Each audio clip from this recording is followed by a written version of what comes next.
Bride kidnapping plays an interesting role in Hungarian history, mythology, and even modern tradition. It was once so pervasive that royal decree had to outlaw it, but now it's just a wedding party game. You may know bride kidnapping as a historic custom practiced across Eurasia, often by traditionally nomadic or semi-nomadic peoples. In fact, in recent decades, bride kidnapping is on the rise in some Central Asian countries and in the Caucasus. And, well, the practice is diverse and not always non-consensual. Its worst instances have garnered a lot of criticism from human rights advocates. Hungarians were once a similar equestrian society who migrated to their current homeland in Europe in the 9th century, and they practiced a similar custom.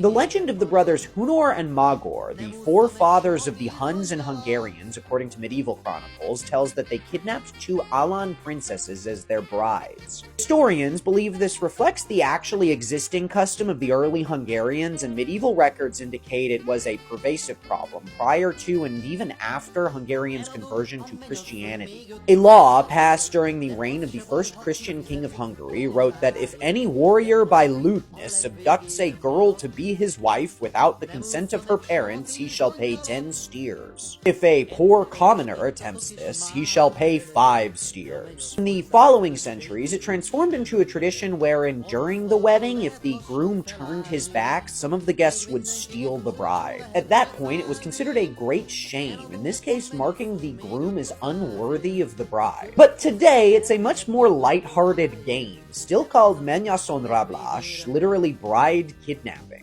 When the groom turns his back during the wedding, members of the wedding party will steal the bride. Then he usually has to perform a task to get her back. This can include drinking champagne out of a shoe, reciting a tongue twister or a poem about his love, doing some kind of stunt like balancing or juggling, or kneeling before his new mother-in-law and praising her non-stop for 5, 10, maybe even more minutes. I examine the legend of Hunor and Magor in the newest episode of my podcast, and I talk a good bit about the history of the tradition. So click the link in my bio and subscribe.